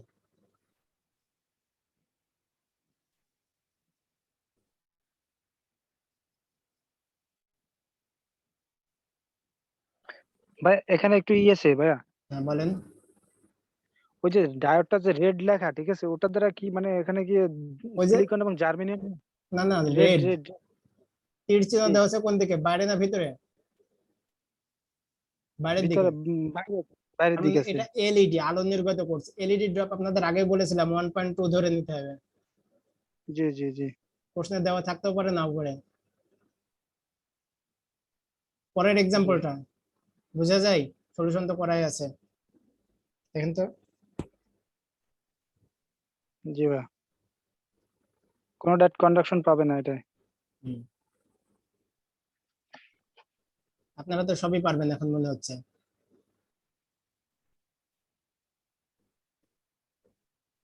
দুইটা ডায়োড অফ সুইচ হিসেবে কাজ করবে নাকি ভাইয়া?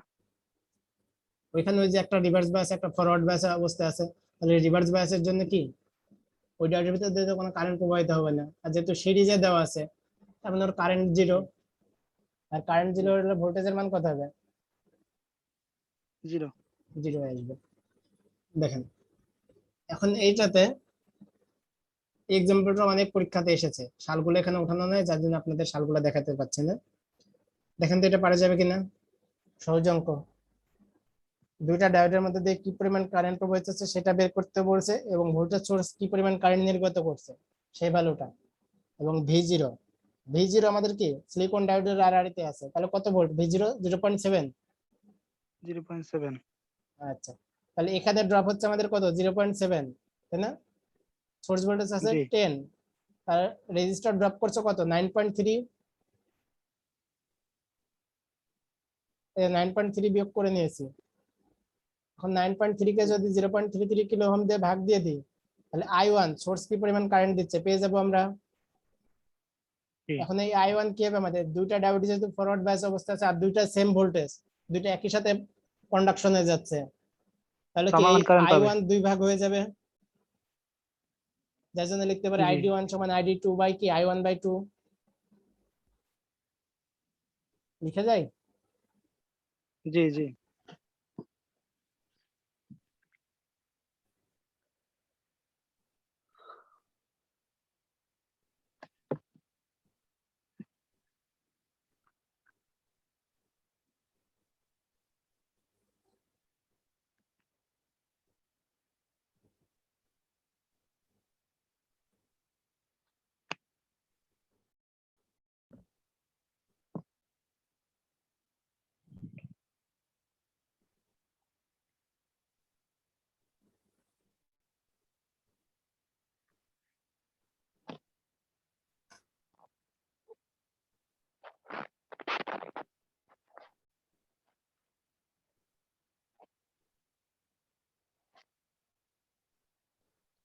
ভাই আপনার কথা শুনি না তো।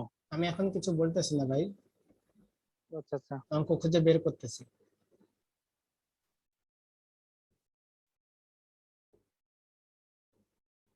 আচ্ছা দেখেন এই এক্সাম্পলটা আমাদের বলছে ডায়োডটা ফরওয়ার্ড বায়াস অবস্থায় আছে কি রিভার্স বায়াস অবস্থায় আছে, তাহলে এটা আমরা কিভাবে বের করতে হবে? প্রথম কাজ আমাদের এই V1 বের করা, তাই না? দ্বিতীয় কাজ কি V2 বের করা। এখন যদি V1 বড় হয় আর V2 ছোট হয়, তাহলে আমাদের ডায়োডটা কি ফরওয়ার্ড বায়াস, তাই তো? তাই না? এদিকের ভোল্টেজ ভাইয়া যদি একটা বেশি, ই হ্যাঁ বল, জানতাম, কি আছে? যদি ইনপুট ভোল্টেজের মান যদি ডায়োড ভোল্টেজের থেকে বেশি হয় সেক্ষেত্রে ডায়োড কন্ডাকশন পাবে তাই না? অবশ্যই 0.7 এর থেকে বেশি হলে কন্ডাকশন পাবে। আমাদের শুধু বলছি কি ফরওয়ার্ড বায়াস আর রিভার্স বায়াস, তার মানে এই অ্যানোডের ভোল্টেজটা আমাদের বেশি হতে হবে ক্যাথোডের থেকে, এটাই হচ্ছে বিষয়। জি এখন অ্যানোড ভোল্টেজ আসলো 1 ভোল্ট, সরি ক্যাথোড ভোল্টেজ আসলো 1 ভোল্ট, অ্যানোড ভোল্টেজ আসলো 2 ভোল্ট। আলটিমেট আমাদের কি অ্যানোডে সাপ্লাই বেশি, তার মানে এটা কি ফরওয়ার্ড বায়াস না? জি তাহলে এখন ধরে নেব আমাদের এই সার্কিটে কোনো ডায়োড নাই, অর্থাৎ এখানে ওপেন সার্কিট। তাহলে এখন এই ব্রাঞ্চের কারেন্ট বের করে এই 8 কিলোর আড়াআড়ি ভোল্টেজ V1 বের করা যাবে? সিম্পল ডিসি সার্কিট, জি ডায়োড নাই। V2 বের করা যাবে? জি। এখন আমরা দেখবো V1 বড় কি V2 বড়, দেখি কোনটা বড় আমাদের। এই সার্কিটে কোনটা বড়? V1 8 ভোল্ট, V2 6 ভোল্ট, তাহলে ডায়োডের অ্যাক্রসে ভোল্টেজ কত? 2 ভোল্ট। তার মানে ডায়োডটা কি ফরওয়ার্ড বায়াস অবস্থায় আছে না? জি আচ্ছা,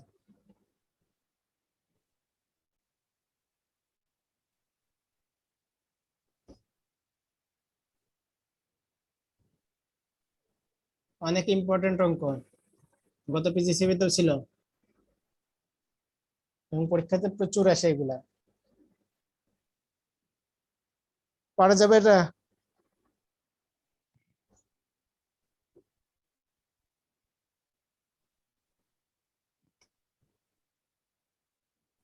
এটা কি পারা যাবে আপনাদের?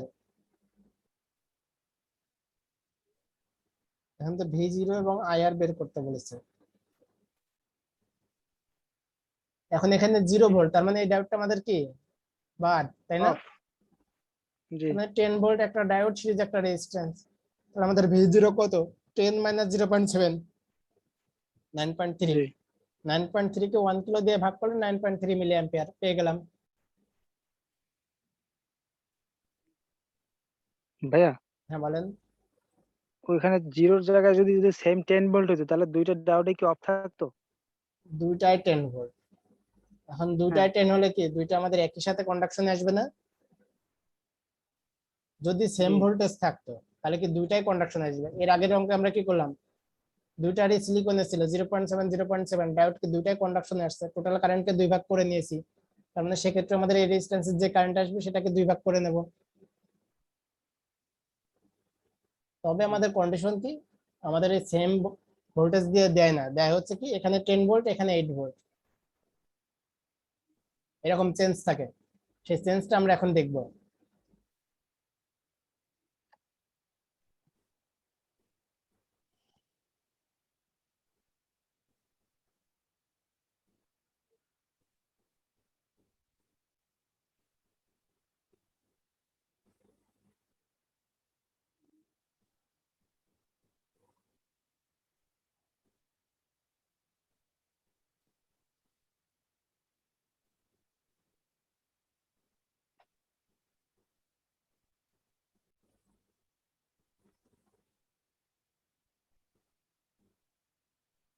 আচ্ছা এই অঙ্কটা দেখি, ওই স্টাইলের গুলা পাচ্ছি না।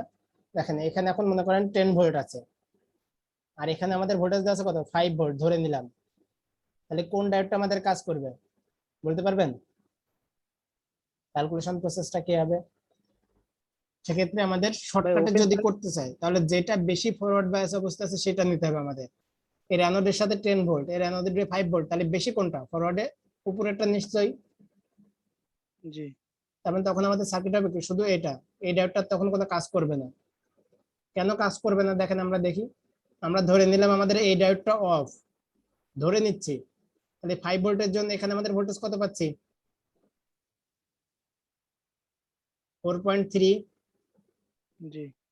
তাই না? এখন জি। 4.3 তার মানে এই ডায়োডের ক্যাথোডে 4.3, অ্যানোডে যেহেতু বেশি তার মানে এই ডায়োডটা কন্ডাকশনে যাচ্ছে, আমাদের যাচ্ছে না। জি। তার মানে আমরা যে অফ ধরে নিয়েছিলাম বাস্তবে কি অফ হলো?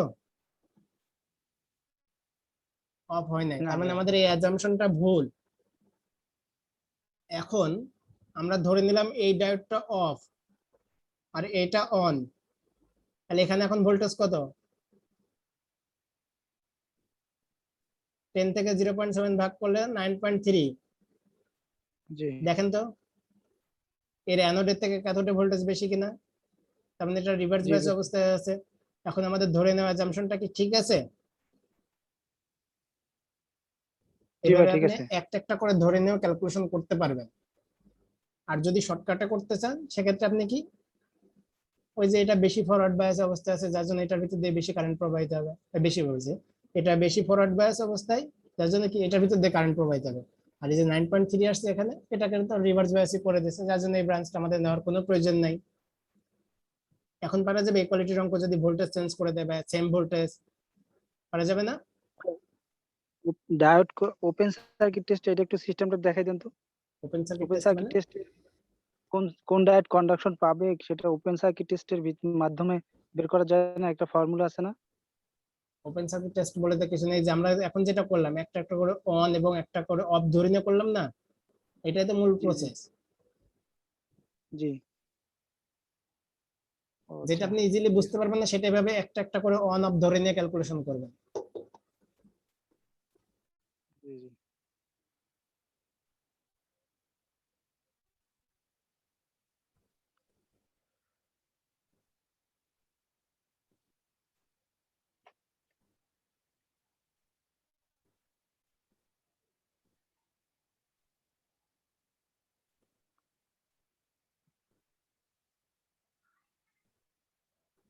আচ্ছা এরপরে আমরা আসি আমাদের সিম্পল ডায়োডে যেসব ম্যাথ বা ক্যালকুলেশন ছিল সেগুলো শেষ।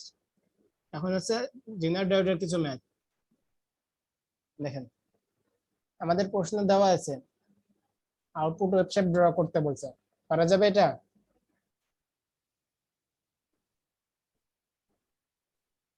Clipping clamp system.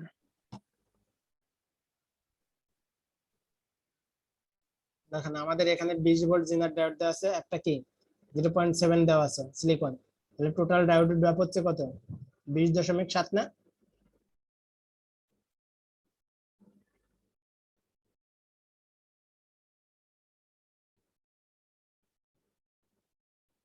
20.7 ড্রপ হচ্ছে। তাহলে আমাদের ইনপুট ভোল্টেজ যদি 20.7 থেকে ছোট হয় তাহলে কি হবে আমাদের? 20.7 থেকে ছোট হলো মনে করেন,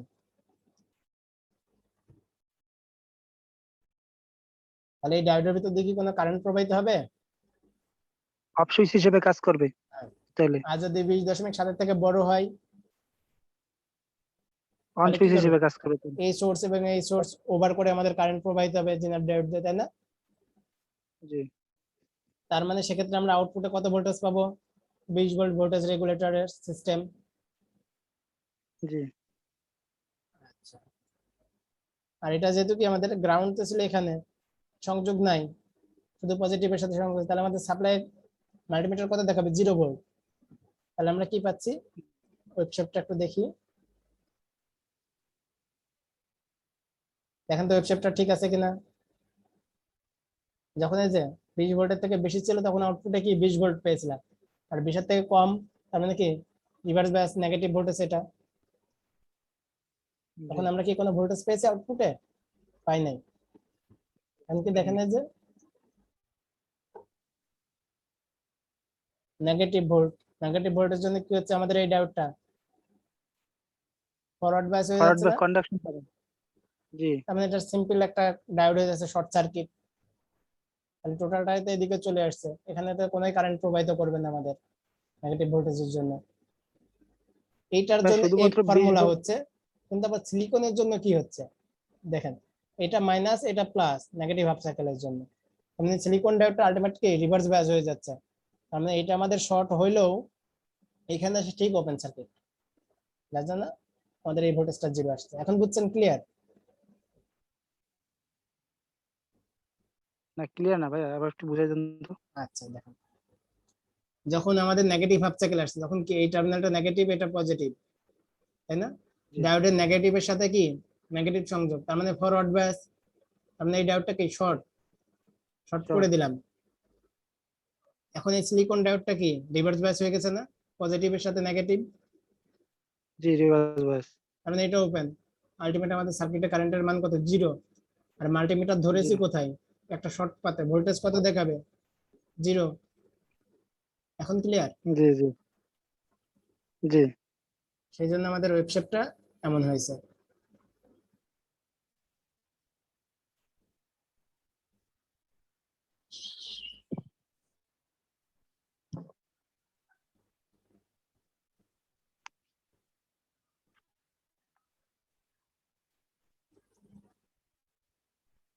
দেখেন তো এক্সাম্পলটা পারেন কিনা।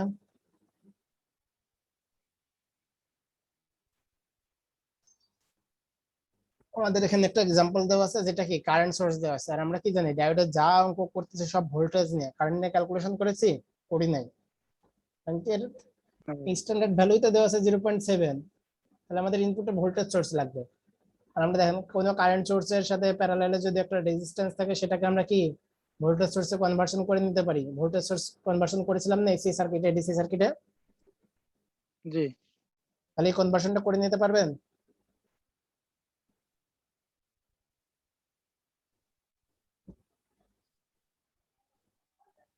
কনভার্সনটা তো পারার কথা আপনাদের। এখন একটা সিম্পল সিরিজ সার্কিট হয়ে গেছে, তাহলে এখানে এখন ক্যালকুলেশন করা যাবে।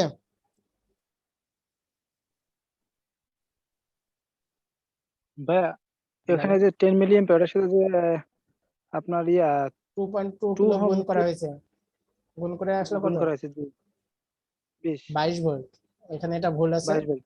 এটা অন্য আর একটা অঙ্ক, এটা আলাদা, জি জি জি এটা অন্য একটা অঙ্ক। এই যে নিচের সার্কিটটা দেখেন,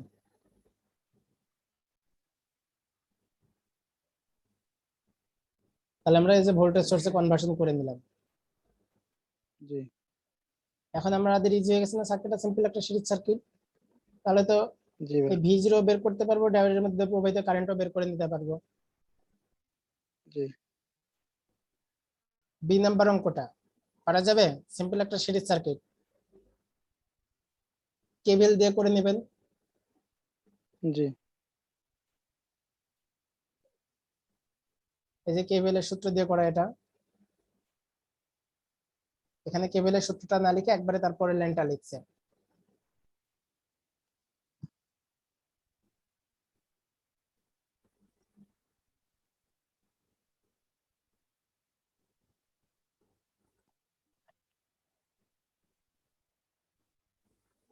আচ্ছা, এই অঙ্কের জন্য কি হবে প্রসেসটা?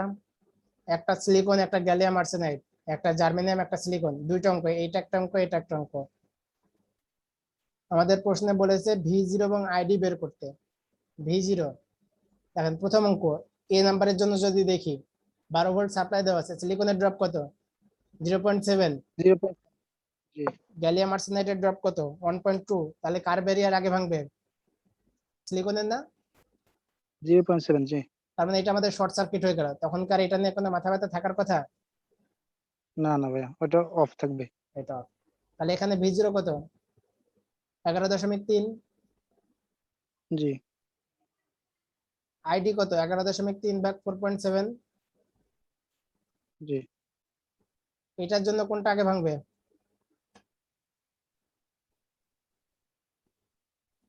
তার জন্য মূলত ভাই কারেন্ট প্রবাহের দিক যে ওটাই তো, সিলিকনই তো মনে হয় যা। আচ্ছা দেখো, সিলিকনের কত? 0.7, জার্মেনিয়ামের কত? 0.3। জি তাহলে কারটা আগে জি ভাঙবে? 0.33 ভাঙবে। 0.3টা আগে ভাঙবে, কিন্তু এখানে 0.3 জার্মেনিয়াম, এটা তো অলরেডি রিভার্স ব্যাচ আছে, ক্যাথোডের সাথে পজিটিভ। Reverse back. জি জি রিভার্স ব্যাচ না, এটা নিয়ে তো আমাদের মাথা ব্যথা নেই, জি সিলিকন নিয়ে ক্যালকুলেশন করতে হবে। এরকম একটু চিহ্নগুলো দেখেন শুধু চেঞ্জ করে দিয়েছে, একই অঙ্ক আমরা গুলাই ফেলছি। এগুলো প্র্যাকটিস করবেন তাহলে মনে থাকবে ভালো।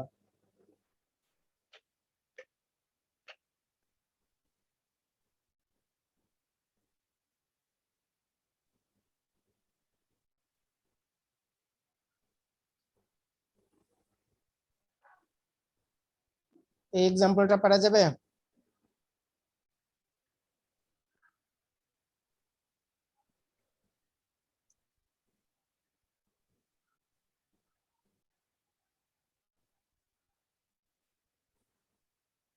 দেখেন দুইটাই সিলিকনের, তাই না?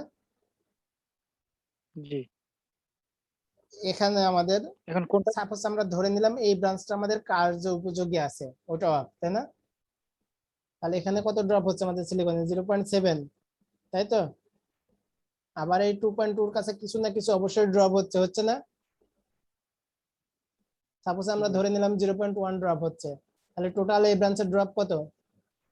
0.8, তাই তো? জি আমাদের এই অপর সিলিকনের ব্যারিয়ার ভাঙার জন্য প্রয়োজন কত? 0.7।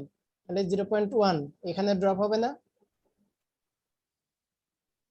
তার মানে আমাদের যদি কোনো ডায়োডের সাথে সিরিজের রেজিস্ট্যান্স দেওয়া থাকে, তাহলে কি উভয় ডায়োডই কন্ডাকশনে আসবে?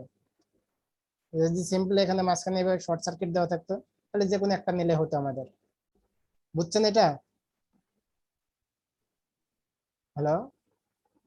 ভাই আবার একটু বুঝিয়ে দেন বিষয়টা। দেখেন, আমরা ক্লিয়ার না। ধরে নিলাম এই ব্রাঞ্চটা আমাদের ওপেন অবস্থায় আছে, এটা অ্যাক্টিভ, তাহলে এখানে ড্রপ হচ্ছে কত? 0.7, তাই না? জি আর এখানে ড্রপ হচ্ছে কত?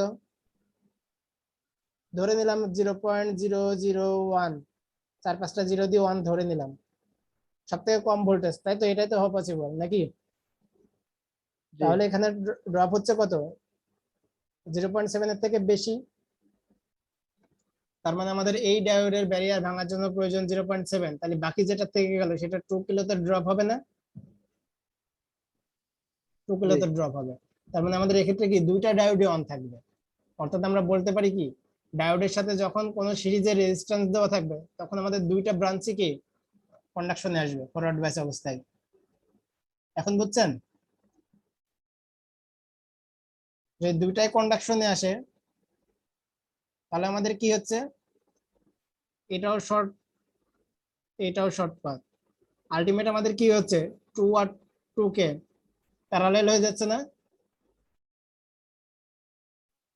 আমরা 1 ধরে নিতে পারি। আবার যেহেতু আমাদের আলাদা আলাদা করে বলছে ডায়োডের ভিতরে প্রবাহিত কারেন্ট, তাহলে কি দেখেন 10 ভোল্ট আমাদের ড্রপ হচ্ছে কোথায় কোথায়? 0.7, তাই তো?